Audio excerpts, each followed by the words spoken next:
Hello, good morning students. Today we end the topic after the discussion of prokaryotic cells and eukaryotic cells. ठीक है, मैंने आप लोगों को बोला भी था कि टेंशन लेने की जरूरत बिल्कुल नहीं है. मैं दोनों ही सेल्स के बीच में डिफरेंशिएशन आपको बताऊंगी और जरूर बताऊंगी. ठीक है, चलो. तो अभी हमने एंटायर सेल बहुत अच्छे से पढ़ लिया, पूरे उसके ऑर्गेनल्स हमने अच्छे से देख लिए, उसकी हमने ऑर्गेनल्स की वर्किंग देख ली, फंक्शन देख लिए, सेल की इंपॉर्टेंस ही देख ली, स्ट्रक्चरल एंड फंक्शनल यूनिट देख लिया, हमने सब कुछ देख लिया. Fine, chapter is over. अब आपके पास जो भी क्वेश्चन आपको रेफरेंस बुक में मिल रहे हो, आपकी स्टडी बुक में, आपकी एनसीईआरटी में, बेटा कोई भी क्वेश्चन हो ना, सेंड इट टू मी. हमारा चैप्टर कंप्लीट हो चुका है. आपको लग रहा है कि मुझे इस क्वेश्चन का आंसर नहीं आ रहा है, टीचर ने पढ़ा दिया है, कोई बात नहीं, फिर भी आपके पास डाउट्स आ रहे हैं, आप रेफरेंस बुक देख रहे हो, आपको डाउट्स आ रहे हैं, आपको क्वेश्चन आ रहे हैं, आप मुझे सेंड करो. हम लोग फेस टू फेस तो नहीं मैं बोल सकती, बट हाँ हम लोग कॉन्टैक्ट के थ्रू, मैसेजेस के थ्रू मैं आप लोगों के डाउट्स जरूर सॉल्व करूंगी. ठीक है बेटा, चलो. सही बच्चे पूछते भी हैं, ऐसी बात नहीं है. Now cell are of two types. जब अर्थ की इवोल्यूशन हो रही थी, मतलब अर्थ पर जब लाइफ की एग्जिस्टेंस स्टार्ट हो रही थी धीरे धीरे, और वो एग्जिस्टेंस लाइफ में धीरे धीरे चेंजेस भी आते जा रहे थे. ठीक है, तो द वेरी फर्स्ट जब सेल डेवलप्ड हुई थी वो थी बेटा प्रोकैरियोटिक टाइप की सेल.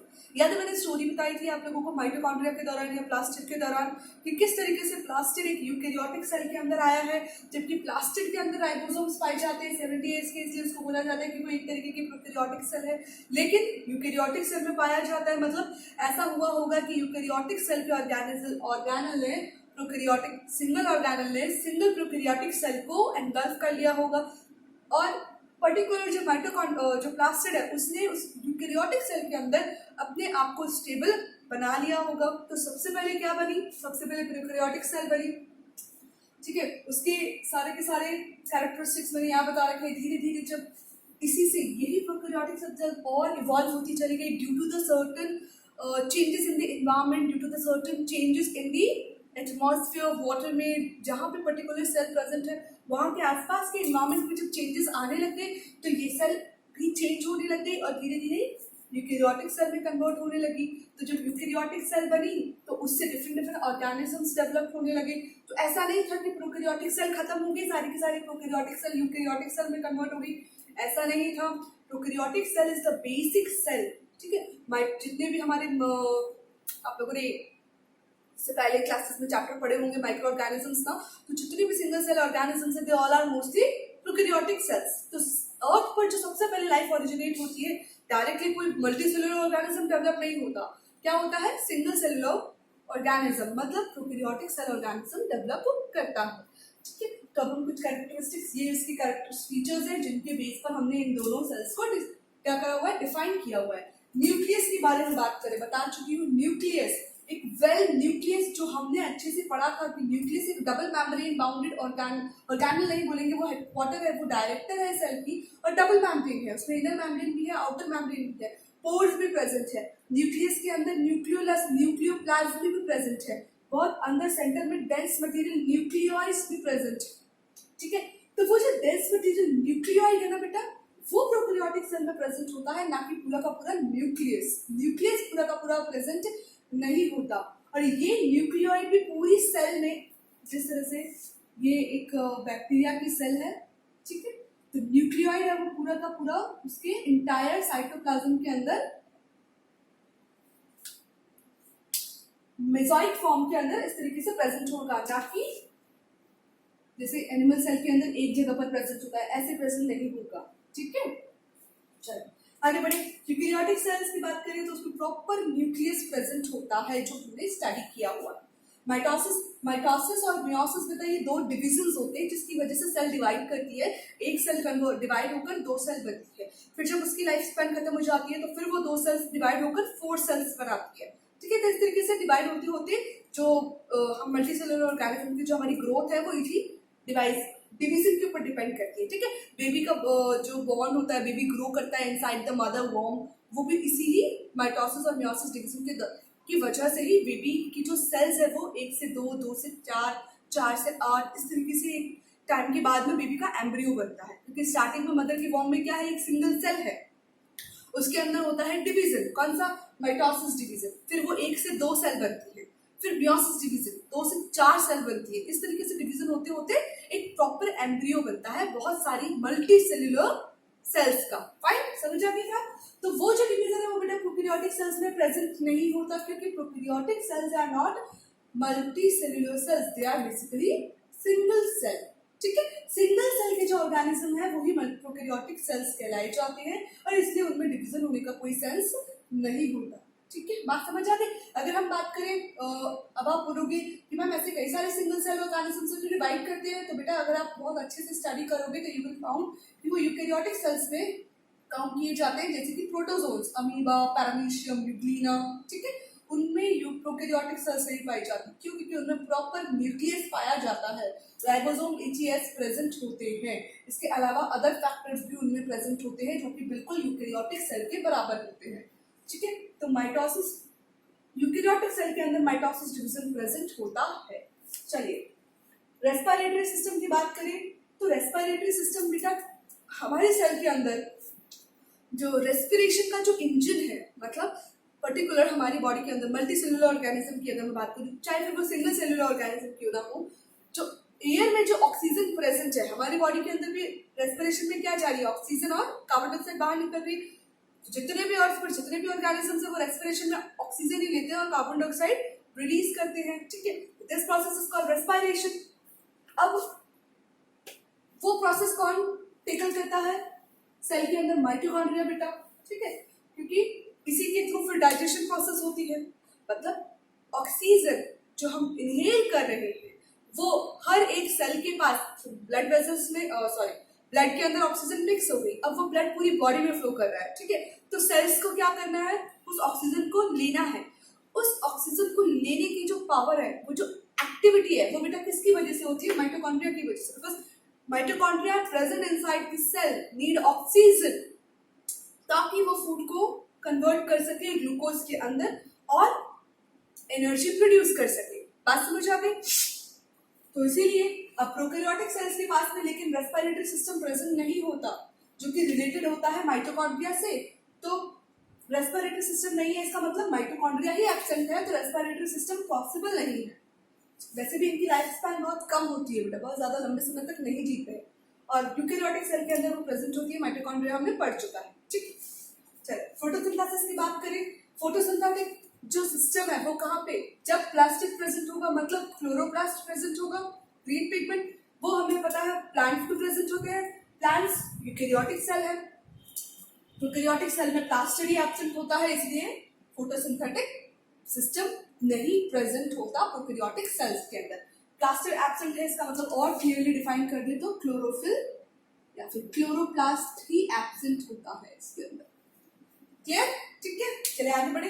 राइबोसोम्स, सबको पता है प्रोकैरियोटिक सेल्स में 78 राइबोसोम्स होते हैं, और यूकैरियोटिक सेल के अंदर 80 स्वेटबर्ग यूनिट की राइबोसोम्स प्रेजेंट होते हैं। इनके भी 2 लार्जर और सब यूनिट होते हैं, स्मॉलर सब यूनिट होते हैं, ये भी मैं आप लोगों को बता चुकी हूँ। चलिए सेल वॉल की बात करें तो प्रोकैरियोटिक सेल में सेल वॉल प्रेजेंट होता है, लेकिन कॉम्प्लेक्स केमिकल कंपोजिशन होता है। सेल वॉल की केमिकल कंपोजिशन मैंने आप लोगों को बता रखी है, प्रोटीन, लिपिड्स और अपना वाटर, सेल्यूलोज, हेमीसेल्यूलोज, ये सब प्रेजेंट होते हैं। बैक्टीरिया के केस में बात करें तो इनकी जो सेल वॉल है उसके अंदर सेल्यूलोज का प्रेजेंट ज्यादा होता है। बट वहीं अगर हम यूकैरियोटिक सेल की बात करें तो प्लांट सेल्स के अंदर जो सेल वॉल है वो तो प्रेजेंट होती है, लेकिन एनिमल सेल्स में सेल वॉल एब्सेंट होती है, ये हमें पता है। देखो सेल वॉल प्रोकैरियोटिक सेल में तो प्रेजेंट होती है, लेकिन इसका जो केमिकल कंपोनेंट है वो कॉम्प्लेक्स होता है। लेकिन अगर मैं वही बात करूं कि वही सेल वॉल यूकैरियोटिक सेल में ओनली प्लांट्स फैमिली के अंदर, प्लांट्स किंगडम के अंदर पाई जाएगी, ना कि एनिमलिया किंगडम के अंदर पाई जाएगी। एनिमल्स के अंदर आने वाले जितने भी एनिमल्स हैं एनिमलिया किंगडम के अंदर, उन सब में सेल वॉल प्रेजेंट नहीं होती, मालूम है। प्लांट्स के अंदर प्रेजेंट होती है, और वो भी सिंपलेस्ट कॉम्प्लेक्स सब्सटेंसेस से बनी हुई होती है, जिसके बारे में मैं आप लोगों को एंटायर शायद मेरे 4th लेक्चर में मैं आप लोगों को सेल वॉल के बारे में काफी अच्छे से डिटेल में बता चुकी हूँ। चलिए आगे बढ़ते हैं। साइटोप्लाज्मिक मूवमेंट भी देखा था। प्लाज्माडेस्माटा एक साइटोप्लाज्म, एक सेल के साइटोप्लाज्म से ट्रांसपोर्ट करते हैं मिनरल्स दूसरे सेल के साइटोप्लाज्म तक, बीच में होती है प्लाज्माडेस्माटा जंक्शन, राइट। तो वो जो मूवमेंट है वो प्रोकैरियोटिक सेल्स के अंदर या तो बिल्कुल रेयर या फिर एब्सेंट ही होती है, लेकिन यूकेरियोटिक सेल्स में होना बहुत जरूरी है, क्योंकि यूकेरियोटिक सेल्स में मेजॉरिटी में जो ऑर्गन्स है वो मल्टी सेलुलर होते हैं और हर एक सेल तक इंपॉर्टेंट न्यूट्रिएंट्स का पहुंचना जरूरी होता है, इसलिए बीच में कनेक्शंस है। समझ आ गई बात? चलिए, क्योंकि हर एक सेल तक जरूरी नहीं है कि ब्लड वेसल्स पहुंचती ही, ठीक है। क्रोमोसोम्स की बात करें तो प्रोकैरियोटिक सेल अगर ये बैक्टीरिया है तो उसके अंदर जो क्रोमोसोम है, मतलब इसका जो कैरेक्टर है, उसके only and only single chromatin thread present होगा। लेकिन याद है सेल के अंदर न्यूक्लियस पढ़ाया था जब मैंने, तो न्यूक्लियस के अंदर मैंने आप लोगों को बताया था ये न्यूक्लियोइड है, बहुत डेंस सब्सटेंस, और उसके चारों तरफ हमने देखा था बहुत सारे क्रोमेटिन थ्रेड्स, है ना। दोनों में डिफरेंशिएशन है कि नहीं? यहाँ पे तो न्यूक्लियोइड बिल्कुल इस तरह से कहेंगे कि पूरे सेल के अंदर साइटोप्लाज्म के अंदर फैला हुआ रहता है, बट यहाँ पे वो एक मेम्ब्रेन के अंदर बाउंड रहता है। प्रोकैरियोटिक सेल के अंदर जो पूरा का पूरा उनका जो जेनेटिक कैरेक्टर है वो सिर्फ और सिर्फ एक सिंगल क्रोमेटिन थ्रेड के अंदर प्रेजेंट होता है।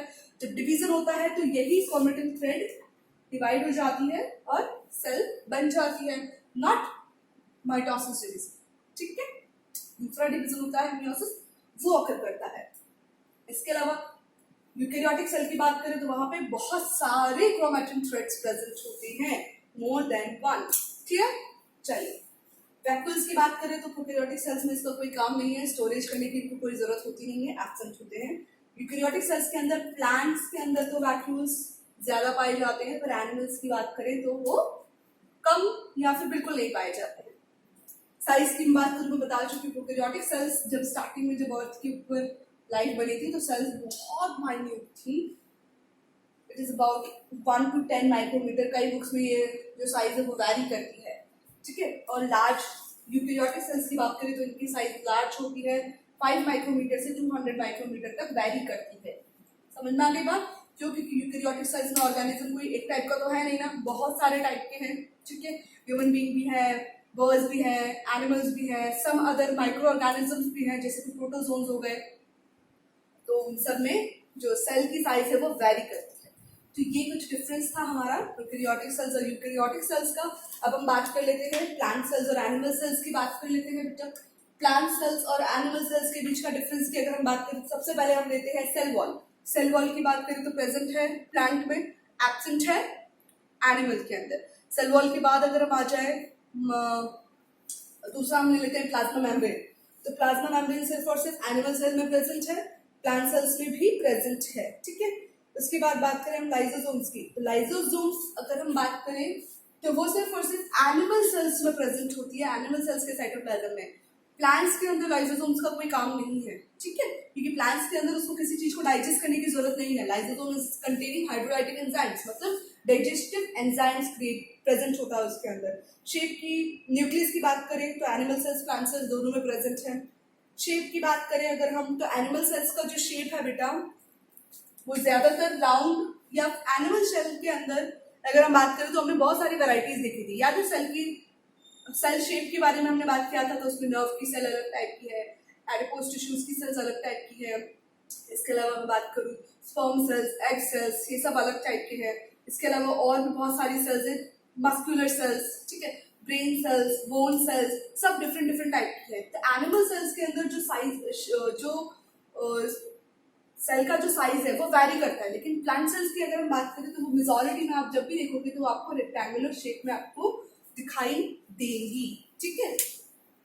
फिर इसके बाद बात करें हम क्लोरोप्लास्ट की, तो एनिमल सेल्स में उसकी कोई जरूरत है नहीं, प्लांट सेल्स में क्लोरोप्लास्ट की जरूरत है, because they need to do photosynthesis process. Cytoplasm की बात करें तो दोनों ही चीजों में प्रेजेंट है, एंडोप्लाज्मिक रेटिकुलम दोनों में प्रेजेंट है, राइबोसोम दोनों में प्रेजेंट है। गोल्गी बॉडी की बात करें तो एनिमल्स में उसको गोल्गी अपैरेटस या गोल्गी बॉडी बोलते हैं, लेकिन वही चीज प्लांट्स के अंदर क्या बोला जाता है, प्लांट्स के अंदर उसको डिक्टियोसोम्स, ठीक है, लेकिन वर्किंग कोई डिफरेंट नहीं है, वर्किंग सेम है। चलिए, इसके अलावा बात करें वैक्यूल्स की, माइटोकॉन्ड्रिया दोनों में प्रेजेंट है। वैक्यूल्स की बात करें तो यहाँ पे 90% जो सेल है वो वैक्यूल से कवर्ड होती है बेटा। स्टोरेज यहाँ पे ज्यादा होता है, ठीक है, इसके फॉर्म में, स्टार्च के फॉर्म में। और एनिमल्स की अगर हम बात करें तो यहाँ पे या तो बहुत कम या फिर बिल्कुल ही नहीं वैक्यूल्स पाए जाते हैं, ठीक है, बहुत छोटे बिल्कुल पॉइंटेड सेल्स के थ्रू कि जैसे यहाँ पे वैक्यूल्स पाए जाते हैं, ठीक है, तो ये कुछ डिफरेंट था एनिमल सेल्स और प्लांट सेल्स के अंदर। आई होप आप लोगों को ये कवर अप हो गया होगा, चैप्टर कवर हो चुके हैं। क्वेश्चन आंसर्स में आप लोगों को कुछ और क्वेश्चन आंसर्स आज आपको दूंगी इस चैप्टर के रिगार्डिंग। आपके डाउट हो आप मुझे भेजो, मैं आपके डाउट्स को सॉल्व करूंगी। ठीक है, बस बेटा लैकिंग नहीं करनी है कि हाँ हाँ हमको तो आता है sir, bio is easy, chapter is easy, हो जाएगा, ऐसा नहीं होता। हमें इस चीज को लेकर नहीं चलना है। ठीक है, हमारे पास अगर अभी टाइम है, हम घर बैठ कर काफी अच्छे से पढ़ रहे हैं, तो इट इज वेरी इंपॉर्टेंट कि आप अपना पूरा का पूरा जो कहते हैं ना एनर्जी लगा दो कि मेरे को अगर टाइम मिल रहा है, मुझे ज्यादा स्कूल जाने की जरूरत नहीं पड़ रही, मुझे कहीं और जाना नहीं पड़ रहा, मेरे पास पूरा टाइम है, मैं घर में बैठकर एक एक टाइम को, एक एक सेकंड को यूटिलाइज कर सकता हूँ, तो just utilise that. Book reference books देखो, एनसीईआरटी को अच्छे से पढ़ो, कहीं ना कोई डाउट हर बच्चे का रह जाता है, आप हमें पूछो। कई बच्चे पूछते हैं, अच्छा लगता है, उनके डाउट्स हम फनाटिकली हम उसको उनको बताते हैं, मैसेज करके बताते हैं, व्हाट्सएप करके बताते हैं, जैसे भी हो, पर बच्चे को उसका डाउट मिलता है और वो अच्छा लगता है उसको, सॉरी कि उसके डाउट सॉल्व हो रहे हैं। तो आई जस्ट वांट कि आप लोगों के पास में भी अगर कोई डाउट होता है तो पूछो, मैम मुझे ये क्वेश्चन नहीं आ रहे, मैम इसका आंसर कैसे लिखा जाएगा। कई बच्चों को ऐसा भी होता है कि प्रॉपर तरीके से अपने आप में मेंड करके सेंटेंस को कैसे बनाना है, कैसे आंसर लिखूं, वो नहीं आता। कोई बात नहीं, आप पूछो हमसे, मैम इस क्वेश्चन का आंसर कैसे लिखें।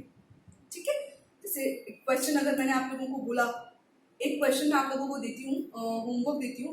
मेरा सबसे पहला लेक्चर ही उस पर था, सबसे पहला नहीं आई थिंक, हाँ सबसे पहला लेक्चर मेरा वही था, structure and functional unit of cell. आप मुझे इसका आंसर लिख कर देंगे कि why cell is called as a structure and functional unit. ठीक है, इसका आंसर सबसे पहले मेरे पास आना चाहिए। बाकी अगर जो टीपीपीज या कुछ क्वेश्चन मुझे देने होंगे मैं आपको आज दे दूंगी, मुझे उसके आंसर जरूर भेजना। अच्छे से पढ़ो। नेक्स्ट अब हम नया चैप्टर स्टार्ट करेंगे, वो है टिश्यू।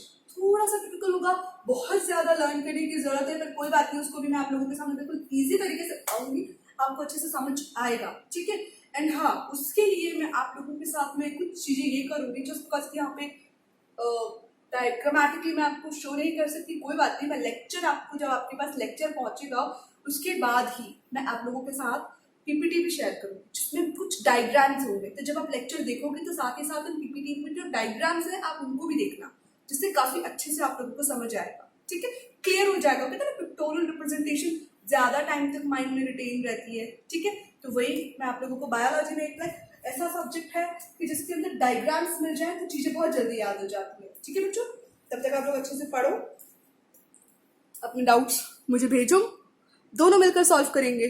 चलो बाय बाय।